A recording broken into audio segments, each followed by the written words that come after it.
Want to get your thoughts on Mitch Marner, who really seems to be taking the lead as far as being the most vocal, in criticizing. He's criticized himself. He's criticized his team. He doubled down yesterday as well at practice, when he was asked about, how he called out his team and, we need to sacrifice more, get in the lanes more, block some shots. He just wasn't happy. We're not buying in. He didn't back down from those comments either yesterday. Just what does that kind of tell you about him and how he's evolving as well as a player? Right, and it's showing a leadership quality that probably has been there forever. We haven't seen it, at the forefront at the NHL level. I think it speaks to his level of frustration, largely with his own, inconsistent play, but the inconsistency of the Toronto Maple Leafs in general. And what I know about Mitch and pretty much every player in that room is they're not saying that to the media unless they're saying it internally, behind closed doors. So if he wants to take a more vocal leadership role, especially with Jake Muzzin on the sidelines with a broken knuckle, well, I don't have a problem with it as long as, you're willing to back it up when it matters. And that's the rest of the games between now and the point where the Toronto Maple Leafs lock down a playoff spot or start playing with a consistency that, he is demanding from not only himself but from his teammates. Dregs, that makes sense. I mean, when you look at the way this team has performed in such a spotty manner, Sheldon Keefe talked about how when they've been bad, they've been really bad. And, what does that say to you? The fact that, they can be good. We've seen them be good. Yeah. The 4-0 against the Penguins comes to mind and 3-game win streak where they were awfully good. And then they lay the stinker against the San Jose Sharks. I mean, when you see that, what does that say to you about the way this team is built? Well, not so much on how they're built, but the fact that they're just not there yet. And maybe that can be cleaned up in time with more experience.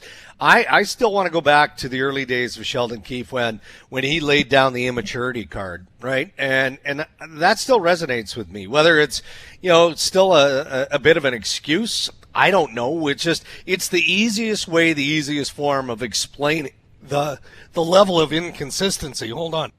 Uh-oh. Cough it out. You okay, Dregs? No, I'm good now. It was more of a frog than a full-on cough. But yeah, to me, that's just where this group is. Where from a maturity perspective, their most impactful players maybe just don't know what it takes, shift by shift, game in, game out, just yet. Not saying they won't get there. We've seen other teams that struggled mightily over time, and we scratched our heads wondering, well, how is it that Alex Ovechkin can score 50 for fun on an annual basis, yet his team doesn't win the Stanley Cup? And then they win a Stanley Cup, and we stop talking about that. Yeah. So maybe that applies to the Toronto Maple Leafs too. And I don't see the Leafs as a Stanley Cup contender, but you qualify for the playoffs, and anything can happen. I'm obviously open to that possibility.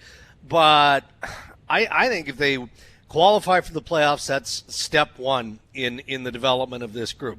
Step two, winning a playoff series. If they do that, then there is some huge growing patterns that can be pulled out of that. And if they win round one and win round two, and they make it to the Eastern Conference Final, I think then that starts to really pay dividends for the future.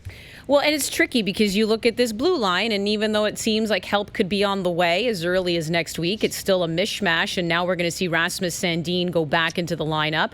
It seems like he and Timothy Liljegren kind of going back and forth. I mean, how tricky is that, too, if you're Sheldon Keefe, where you're trying to ice your best lineup every night while at the same time understanding that you're still developing young players. Yeah. And it's still a pretty crucial time in their career because you want to make sure that they're with you long term as well. And I know it can sound strange to some people, but 1 month like this or whatever, it could set them back if you're going too much on them, too hard on them.